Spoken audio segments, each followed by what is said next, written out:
Welcome to Politics and Psychology. Today we are discussing birth order and how it influences your career choice, your personality, and also your relationship choices. Now, last week, if you did not listen, then we discussed how to discover your unique life purpose. So, if today you are feeling unfulfilled or unsure of what your life purpose is or just what to do with your life, then I strongly encourage you to listen to that episode. Even if you don't even believe in life purpose, then if you listen today, it can also help you recognize which careers not only will you be most attracted to, but also the jobs and the professions that will bring you the most happiness. And last week's episode could just give you more fine tuning of what your skills are to better use those to also find your sense of happiness, whether you believe in purpose or not. Now, as we get started, I'm going to read to you 4 descriptions, and you listen to the one that sounds the most like you and your personality. I'm going to go A, B, C, or D, and you'll think about which one is you, A, B, C, or D. A, you like to make lists. You are organized. You are usually a leader or a planner. You are a perfectionist and often very critical of yourself. B, you prefer to avoid conflict. You are not used to or not comfortable with getting a lot of attention in social settings or in workplace settings, and you do not mind compromising, and with your friends and relationships, you are more likely to be loyal. C, you desire attention and want attention most of the time. You are usually affectionate. You may blame others for your mistakes. You can be charming, and you are sometimes, if not often, manipulative. And D, you are a high achiever. You can be cautious, and you do not like to fail. You are deliberate, often think in black or white, and you are more comfortable with people who are either older than you or younger than you. So think about yourself. Are you an A, B, C, or D? Well, I'm not going to give you the answer just yet for which one is your birth order, but we will discover that as we go through them. But based on your choice of A, B, C, or D, we do have a good indicator of not even having met you. If you answered yes or no to one versus the other 3, then that will be a good indicator of your birth order. So now let's get into how birth order affects your choices. It will affect your relationship choices and your career choices, and that's because parents usually have different expectations of each child depending upon that child's birth order. So, for example, parents of only children are more likely to be protective and worry about the physical health and the safety of that child more than parents who have multiple children. I think there was an oil change commercial where it was showing you first child and they were giving you the hand sanitizer and wiping everything down, and then by the third child the lady was handing the child to the mechanic who had oil all over his hand. So that was a perfect example of how parents can be, whether they have multiple children versus if they have just only one child. And as we mentioned, parents of the only children are more likely to be protective, and this will translate into their career professions as they become adults. So the only child and the oldest child are more likely to be encouraged to pursue hobbies and interests that could lead to a prestigious career or a career that is highly esteemed by society, such as becoming a doctor or a lawyer. And as parents have more children, even if it's just one more child, the parent or the parents will become less anxious about the child's physical safety and less worried about the child having a safe financial future from a prestigious job. So one reason why we'll see the differences in how older children are versus the youngest child is because of the expectations of the parent that they are projecting onto that child. So whether it's with one child or 10 children, with each additional child, the parents become more and more relaxed and will allow the youngest child or the succeedingly youngest child to have more risk and more freedom. For example, if the firstborn or if an only child wants to grow up to be a singer, The parents might be very concerned about their child's future. Remember, they're thinking about protecting their child and their child being able to have a financially safe future. So if those same parents then have 3 or 4 more children, then by the 4th or the 5th child, they might not be as worried about the child's safety, and they might even pay for the child's singing lesson. So now let's explore the most common characteristics that are scientifically evident or scientifically consistent in studies that show personalities, career choices, and relationship happiness based only on birth order. So let's start with the only child, but also remember today that there are many families that have a variety of children number, whether it's 5 children or 10 children. So we're going to go on the most common ones and won't be able to go on to what's the birth order for child number 8. But we will be able to show general trends that you can use and apply that to your situation if it does go beyond 4 or 5 children. So only children are often viewed by their parents as a miracle or a blessing. So imagine how a parent would treat a child if they believed that this child was a miracle. They would probably get a lot of attention, adoration, and special treatment. And that's what you will have. At the same time, because these parents have no previous experience of being a parent, they may often believe that that child has a maturity level beyond what that child actually has.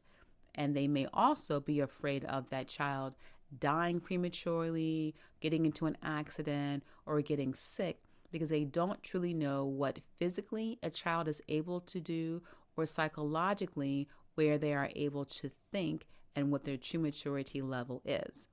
So because of that, the child is both held in high praise and high honor and also cared for and watched often very closely. So the personality traits that are most common for older children are to be considered a quote-unquote little adult by the age of 7.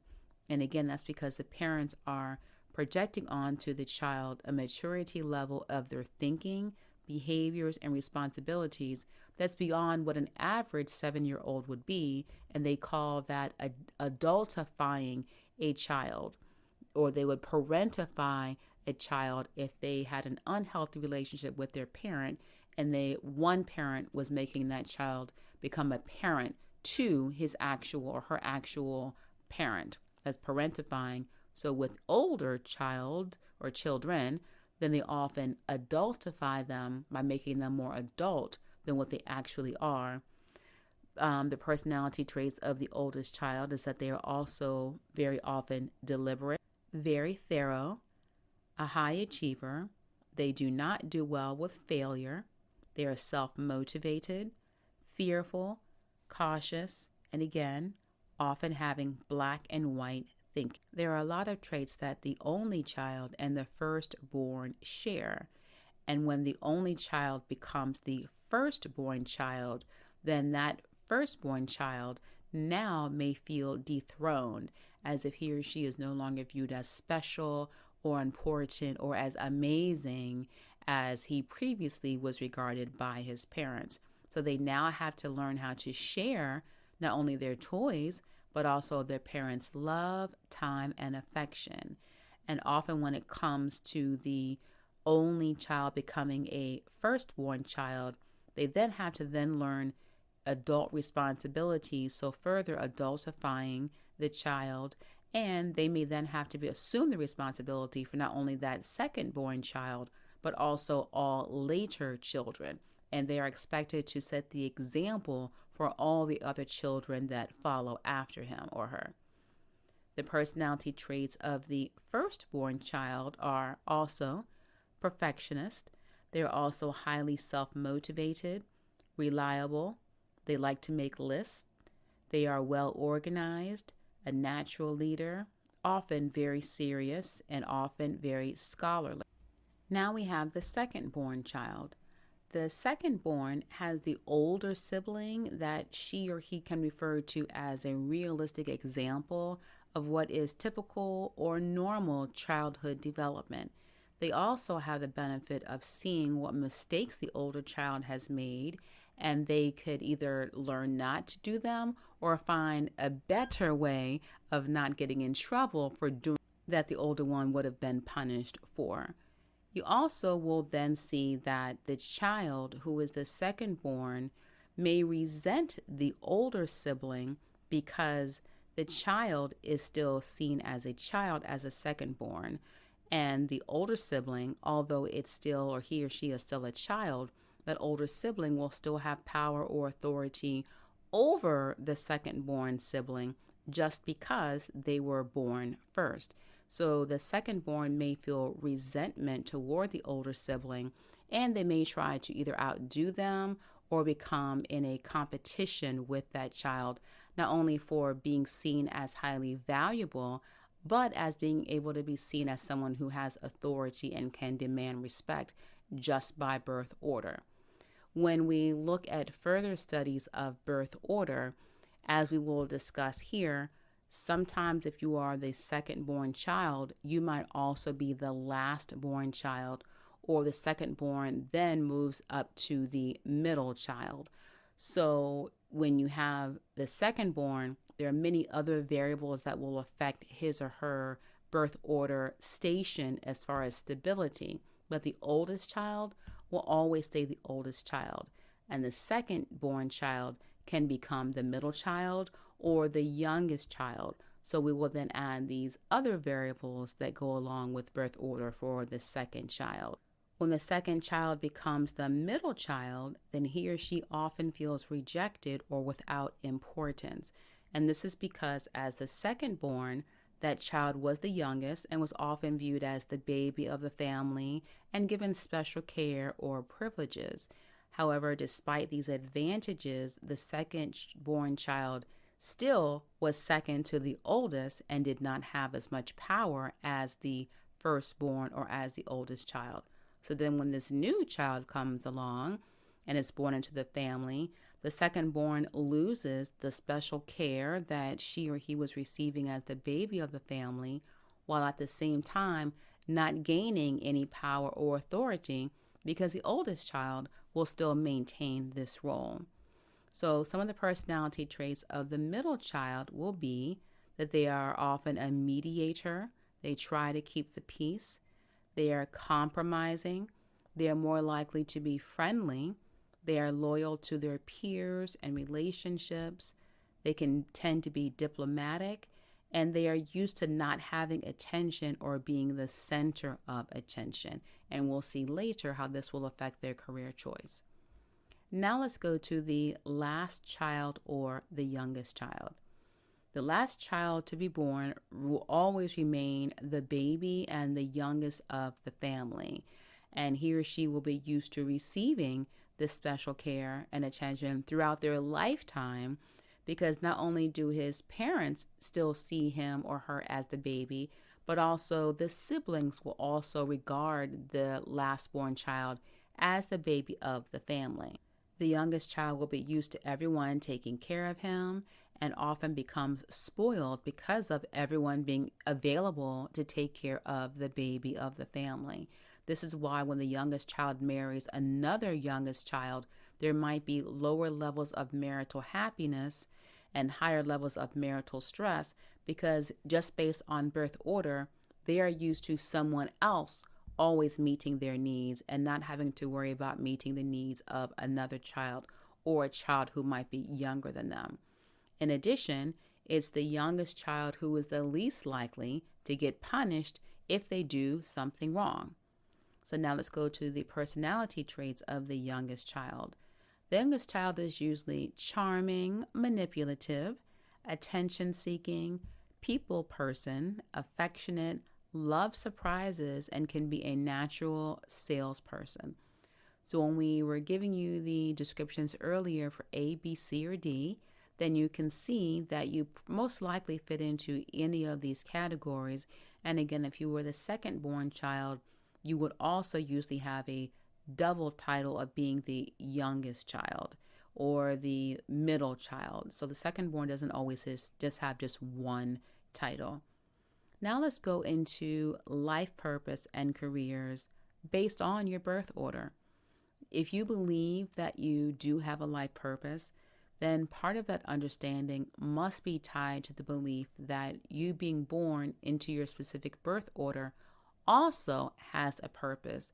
And for that reason, your birth order is connected to purpose, because how you learn to be, how you learn to navigate life as a child just by your birth order will affect how successful you will be and to which careers you will be attracted to because of your earliest training from childhood just based off of your birth order. And this is why we often see trends in which occupations and which careers are more likely to be filled by individuals of one birth order more than other birth orders. So when we look at the careers of only children, then they are more likely to be attracted to intellectual careers or careers where they are going to be in leadership. So looking back at how they were raised by their birth order, that makes natural sense. And this is because the parents focused more on the child's physical safety and wanted the child to just be more calm, more responsible, to think for themselves, and they had a higher expectation of their performance and their thinking ability than they would if it had been a second born or a subsequently born child. And because these parents focus more on their cognitive abilities, their emotional intelligence, and pressuring them more into social settings beyond their true maturity levels, then it's these only children who have higher achievement levels than any other birth order, even higher than the firstborn child. And it's also the reason why the only child is more likely to have a high drive towards success and stardom. Other than this difference, only children and the oldest child are very similar on most other measures.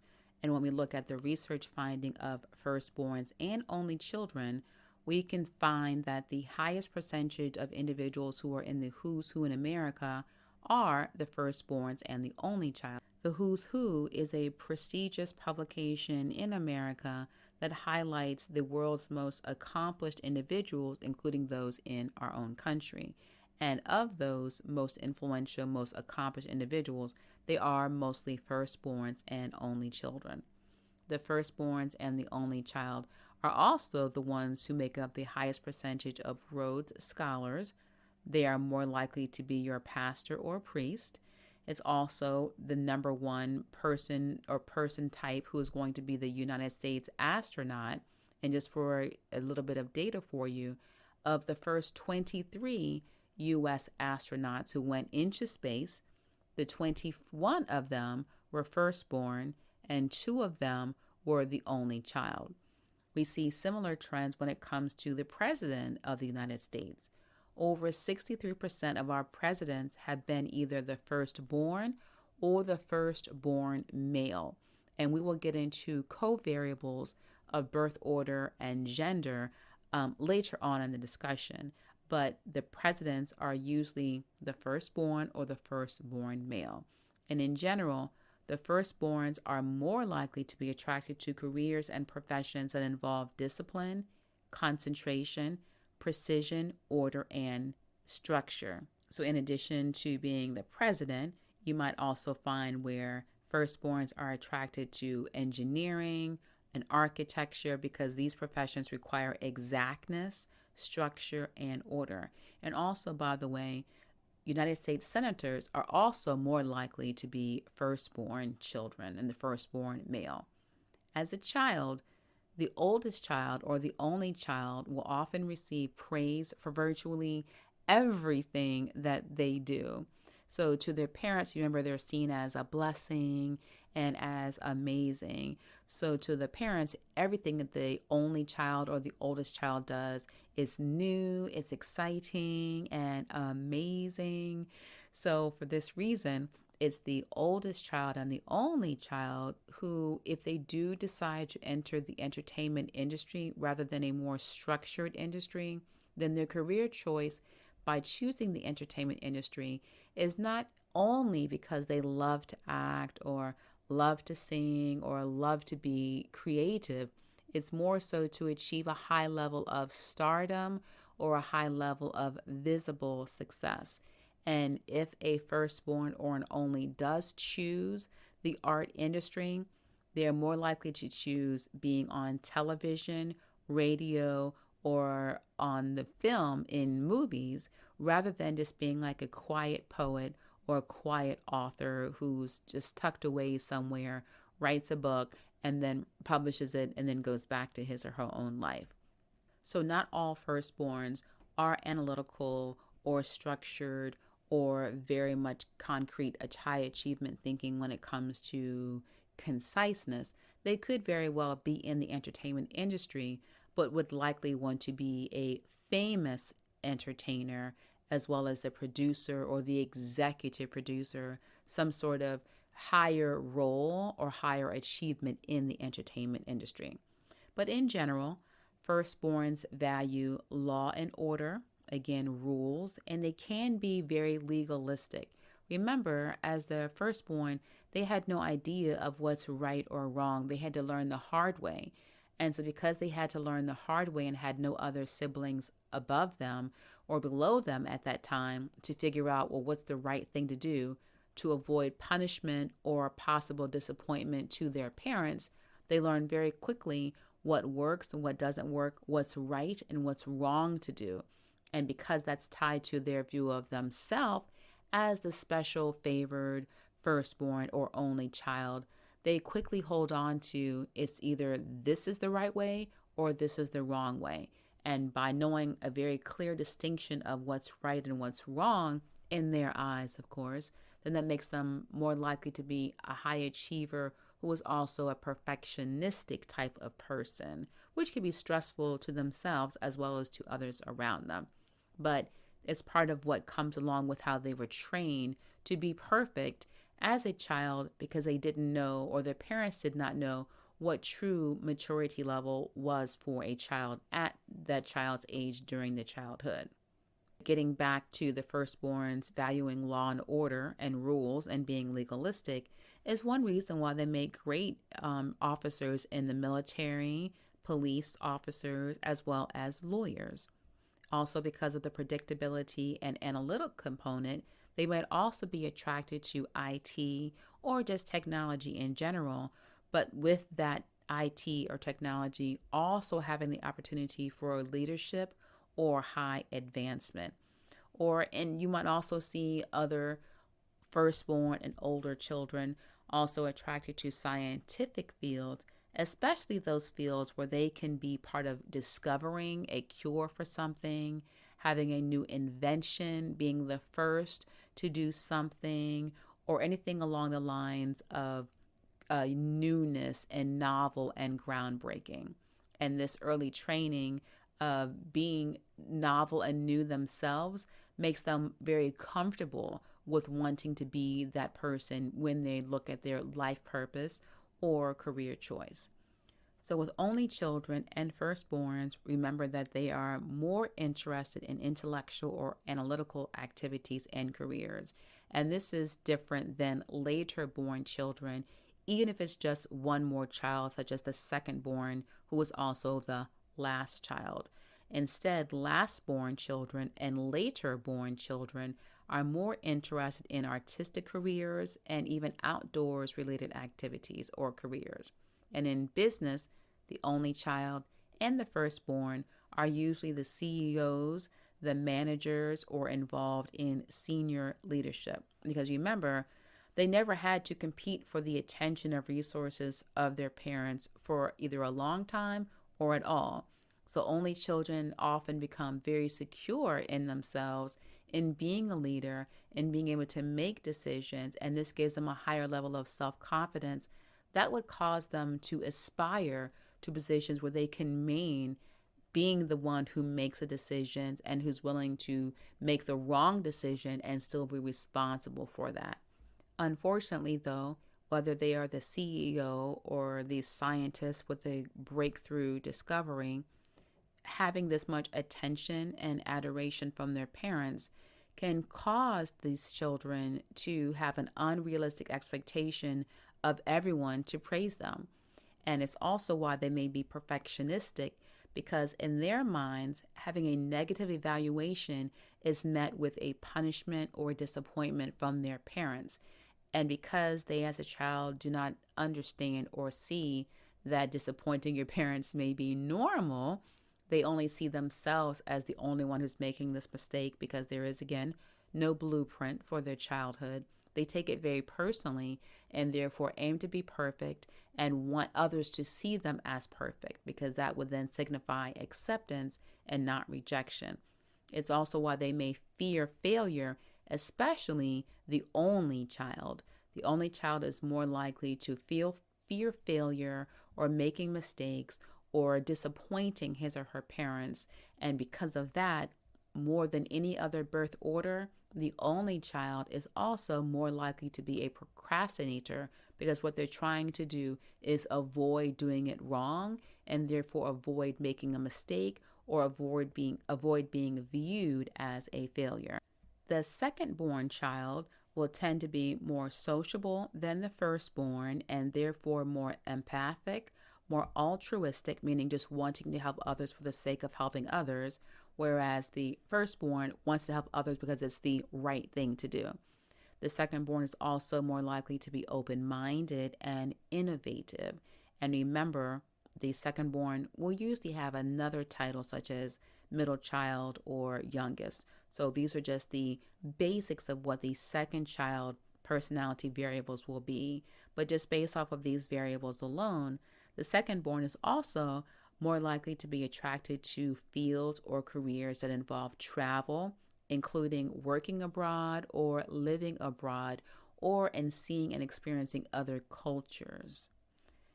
Now let's look at the middle child. In the middle child, I'm sure you've heard a lot of the stereotypes about the middle child. So today we will learn why those stereotypes exist. They can be relaxed about achieving their goals because they are able to fly under the radar.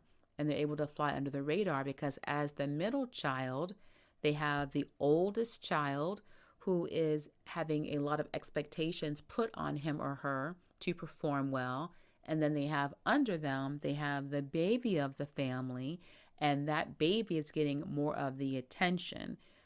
So just like when the only child becomes dethroned when he or she becomes the oldest child with a new baby coming to the family, then the second-born child further loses his role or her role of being the baby of the family, gets squeezed into the middle, because then the baby of the family will then become the center of attention. So likewise, the second child then may become the middle child. But when you have a middle child, they're able to fly under the radar because they are not on either extreme of being the baby of the family, nor on the other end of the person as the oldest child being expected to excel or to be in charge of everything. So this is why the middle child is often overlooked, because he or she falls in the middle of these birth order extremes. This is also the reason why the middle child is not always as driven or as self-motivated as the other birth orders. But even though they may not be as driven, they have exceedingly number of good qualities. So don't be discouraged if you are a middle child, because what you are good at is being able to negotiate, and you're able to see multiple points of view simply because you are a middle child, because you were in the middle and you could see what life was like on either extreme. You also had the advantage of seeing how your parents interacted with your older sibling or your younger sibling. So the middle child might be more perceptive and have a higher emotional intelligence level because they're able to see individuals, how individuals are treated based off their behavior, and how others can get others to react to them or to treat them a certain way just by their birth order alone or just by their characteristics and personality. So for this reason, middle children are often excellent in careers such as hostage negotiation, court mediators, contract negotiation, and also peacemaker programs and roles. So the middle child also is more likely to be able to please. They know how to be able to please older people, meaning their older sibling, or to please the younger sibling. So they are also very good people pleasers in a healthy way because they know how to be able to interact with different levels of people at different times. And they're also very successfully, or they can be very successful socially because they can be that peacemaker and negotiate and recognize the different personalities and different needs of individuals.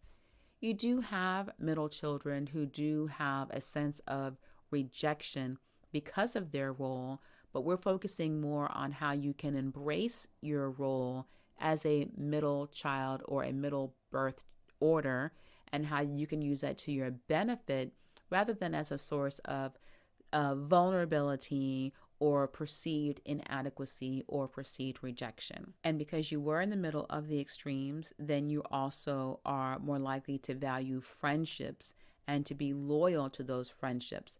Because in your family, if you did feel rejected or felt as if you were not getting enough attention, then your friends become very valuable and very important because they can give you the attention and the reward or the praise that you are seeking and the value that you are seeking, and which everyone deserves and needs.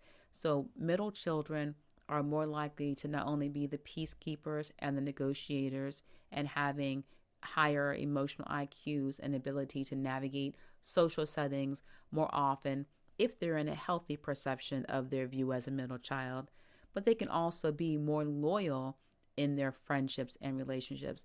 And by the way, the middle child is more likely to be in a monogamous relationship than any other birth order as well.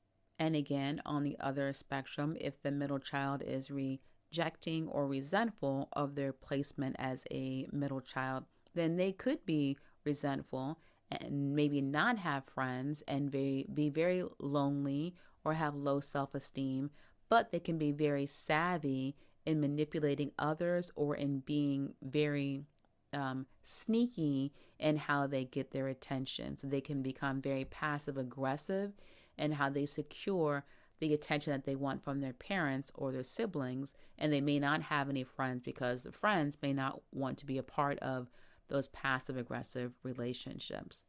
But again, middle children are also more likely to fly under the radar because they are stuck between the oldest and the youngest, and they use this to their advantage, whether they're going to be manipulative because they don't know how to get their needs met for affirmation or for acceptance, or they could just use that as their parents are being distracted as a way to benefit them for their social lifestyle or to not get on punishment for a low grade or for not doing something right.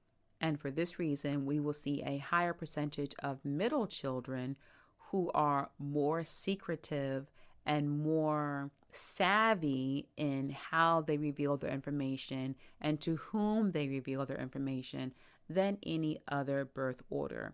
And they will do well in military operations as a confidential informant or in other confidential settings where they can use their sneakiness and savviness or even manipulation on who to tell what at what time and when. They will be excellent in knowing how to keep personal information personal without divulging too much, but it may also interfere with them being able to authentically connect with someone if they are still being sneaky or secretive. It's also the reason why middle children are the least likely to ask for help when they need it, and they're also the least likely to receive counseling or to even seek out counseling. Now we have the youngest child or the last child. So the youngest child makes up the highest percentage of comedians. So have you or could you think of why that might be? Well, often it's because they know that they can't compete with a level of success as their oldest sibling. They might not be attentive to the needs of their other siblings above them based off of the differences they may have in personalities because of their age, because they might be in different schools, or because their parents are just tired of parenting. And so they find other ways to show themselves as viable or valuable, and they may use entertainment as a way to get their parents' attention or to just keep situations lighthearted. And that's why the majority of comedians are the last child or the youngest. So I'll just give you a few names: Eddie Murphy, Ellen DeGeneres, Jay Leno, Jim Carrey, Jon Stewart, Steve Carell, Steve Martin if you're older, Whoopi Goldberg. Now, there is an exception to another famous comedian who was Bill Cosby. He did have a doctorate, and he did earn a doctorate, and he was the oldest child, but he still focused on excelling in the comedic performances that he would do, or in the television shows that he would produce, such as The Cosby Show. And even in his own personal life, then he named all of his children with a name that started with the letter E to remind them to seek excellence in all that they do. So I know that there's a lot of other issues that went along with Bill Cosby, but as far as just his career, then he did focus on, as the oldest, not only was he a comedian, but remember, in the entertainment industry, he sought to be excellent in it and to create shows and content that provided examples of excellence for the Black community. So youngest children are often very perceptive. So this is why they're able to make jokes as well as to manipulate. And because they're able to be good at manipulating, because they are perceptive, they're also very great car salesmen or salespersons in general. So let's go back to them being perceptive. In order to make a joke, you have to be aware and perceptive of audience reactions, of who will like what, of what might be funny, or how to recognize nuances in daily life. And so this makes the youngest child able to recognize and what is different and what could be funny. Similarly, they could use this same perceptiveness to manipulate for their benefit, which is what you would see in sales. They can perceive what a person likes or perceive what his or her personality is. So if you walk into the car showroom or they're trying to sell you something, they are more likely to be able to perceive what you may be interested in, what you may need, or what your own vulnerabilities are, and then manipulate that to gain a sale or to achieve an advantage over you. The youngest children are also more likely to perceive their own weaknesses more than the other or older birth orders. And that's because as a child, they know that they are the youngest. They know that they're physically weaker, that they have no authority, they have no voice, and they have no power among their siblings. Everyone else is always telling them what to do. They may try to tell someone else what to do, but they'll be disregarded because they are the youngest child. But they also recognize that in their perceptiveness, that if they do achieve something, it's not praised as much as their older siblings are being praised. They also recognize that their parents don't demand that much of them to succeed or accomplish as they did with the older siblings. That's why the youngest will also have less of a desire to succeed in life. They may also have less of a desire for a career where they have to pay attention to details or be stuck in a structure or a schedule. So you'll often see the youngest ones who will be laid or like to be in the creative arts because it's not stuck to a structure, but it's more free form and they can be who they are. They will also be more likely to be drawn into fields where their imagination and creativity are valued, and that's where the teaching would come in. So although the youngest child is the least likely to be academic or academic oriented, when they do go to school and they do achieve higher levels of academic success, they do so in ways that they can use their creativity that will be a benefit to others, such as in the school, in the art industry, or even combining as an art teacher. And because they are least academic, it does not mean that they are least intelligent or less likely to be accomplished. It just means that they would rather not have a structure to how they share their uniqueness or how they share their talents and gifts. And they're also more likely to be very talkative. So you may also see them on talk shows or news talk radio, or they might be someone who is in a field where they can talk, such as in telecommunications, where there is an outline or a framework of what has to be done, but where they can be free to talk, free to express themselves, their views, their ideas, or creativity, and not be boxed in.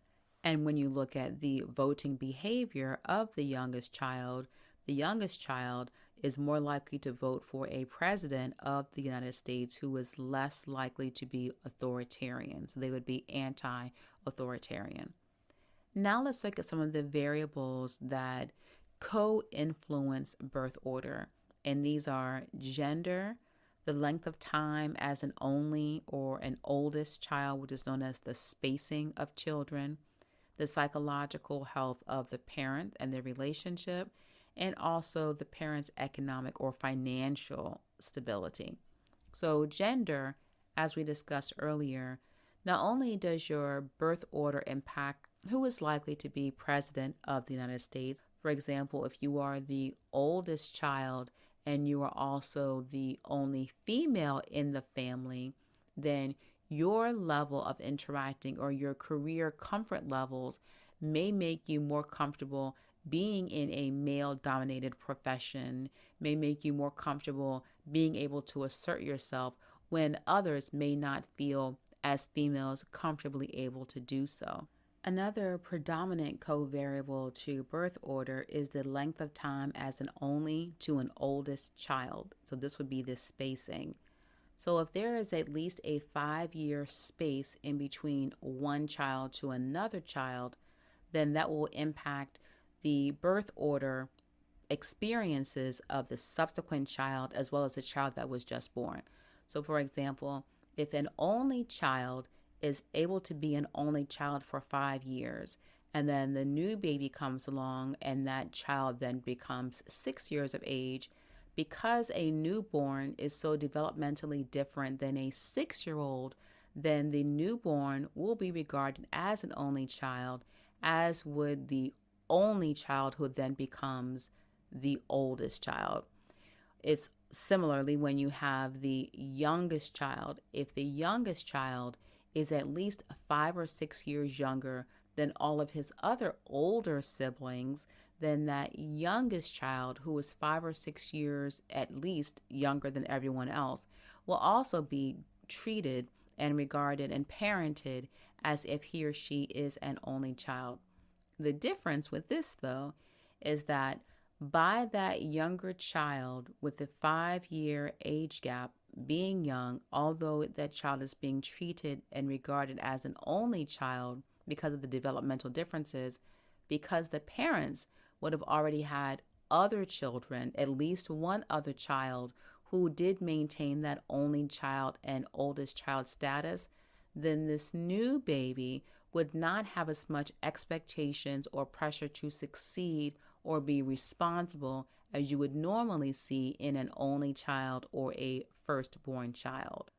Also, if you had a second-born child, and if that second-born child was at least 5 or 6 years older than the last-born child or the third-born child, then the second child would be able to have the benefit, the second-born child would be able to have the benefit of being viewed and regarded as the baby of the family a lot longer and able to feel more special for a lot longer than if the parents had the baby 3 years or even 2 years right after the second child was born and then became the middle child. So if you do have a baby late in life, then it's a benefit because then each child gets a longer chance to have you and for you to regard them as being special, valued, and amazing. And then no one has a chance to feel as if they've been dethroned because you would have had more time to devote to even the youngest child. And also when you get older and you have a child, you also have more patience. You're also more often more likely to be settled in your career and have more structure in who you are, more confidence in your identity as a parent, as a person, and therefore you're able to give that confidence to your child as well.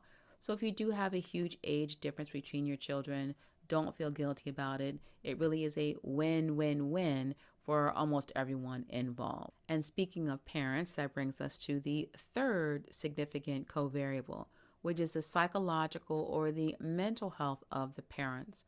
So in our discussion today, I've mentioned birth orders and how that affects a child's view of himself, how that will attract or cause him or her to be attracted to one career or one industry versus another, or even his or her belief in a life purpose and being able to add value to our world and to society.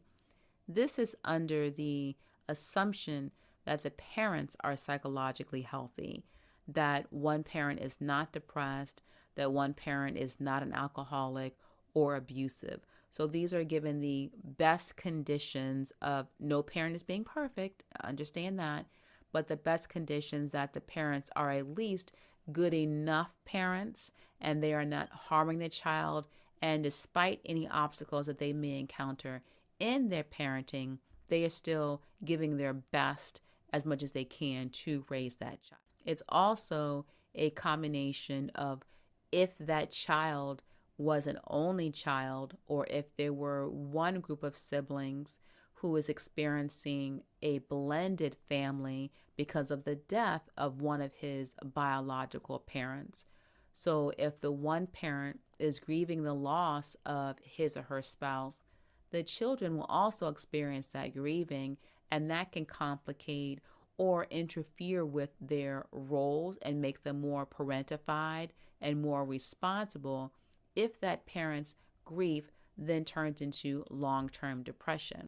You would have similar levels of parentification or feelings of isolation or rejection and birth order disruptions if the parent is gone, not because of death, but because of divorce. So that might bring along other feelings of rejection, which could make a younger child crave even more attention, or an older child become even more responsible and super parentified and not having a childhood or knowing how to relax. If the parent does remarry, and it's a happy marriage, of course, prayerfully, then with that blended family, they get a chance to expand on their role as birth order, but it will be different because although they may have grown up as the oldest, if they have a blended family and the new family has an older child, then you would then see more sibling rivalry depending on the age difference of the oldest children or of the children within the age ranges, depending on the length of space between each of the ages of the children, and also depending upon the situations that surrounded the death or the divorce. And with death or divorce of a parent, then it also influences the parent's economic viability or their financial status. So whenever we have only children and firstborn children, if they had a long time being the only child, then they are more likely to experience more success and more outcomes if they are the only child during the first child during the death or divorce. However, if it's a no death, no divorce, no loss situation, but it is still an only child or firstborn child, despite the parent's level of wealth, meaning they can have a very low income or a very high income, because that child is the only one who is able to benefit from their parents' resources, whether it's financial resources, time, or attention, then those only children are more likely to score higher on cognitive tests and on scores of academic achievement and academic desire compared with children who have other siblings or with children who have many other siblings. And that's because when we're parents, you have limited economic and emotional resources, regardless of your wealth status. So when all the resources are devoted to one child, then that child will likely have a higher academic performance and will be able to receive or will be given more resources and more access to activities that will increase his or her cognitive and emotional intelligence skills.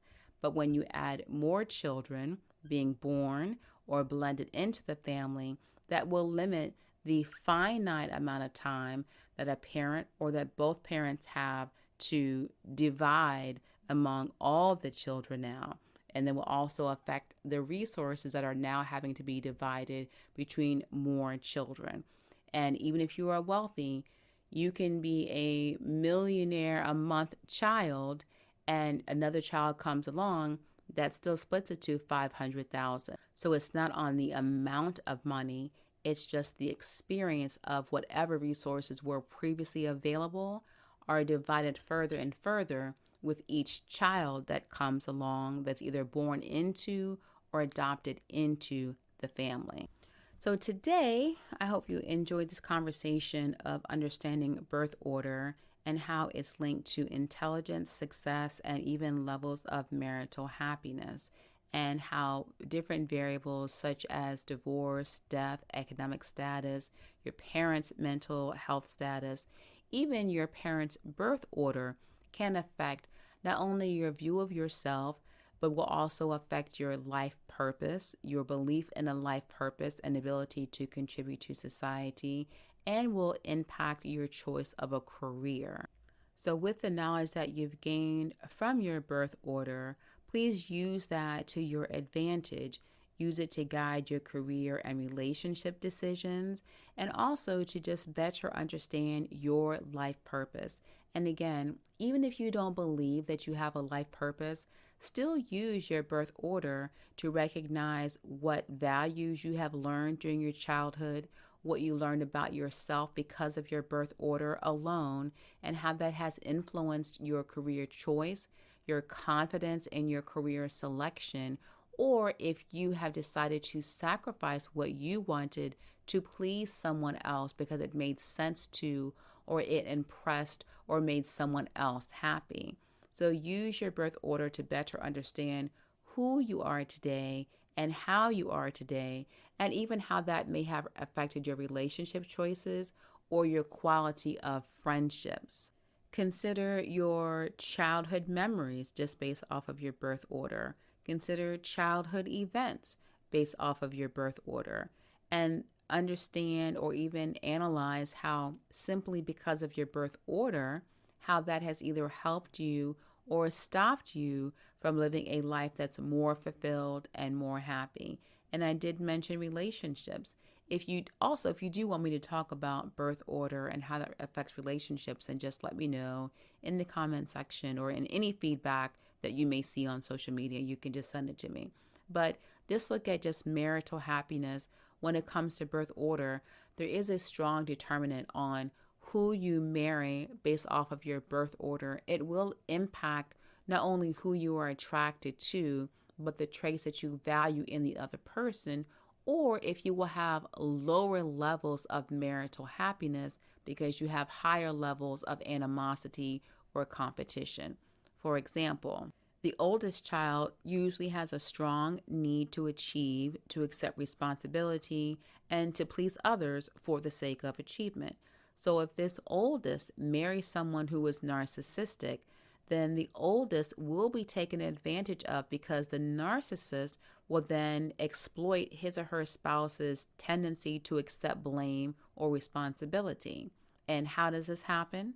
Again, because with birth order, with the birth order of the oldest child being the oldest child, it's the oldest child who's often blamed for his or her siblings if they do something wrong. For example, if the kids are, throwing eggs all around the house and the oldest child was there when it happened, it's usually not the younger kids who get blamed or held responsible, but the parent will say, well, I don't care what they did. You were the oldest. You should have paid attention, or you should have been responsible for this, or you should have not let this happen.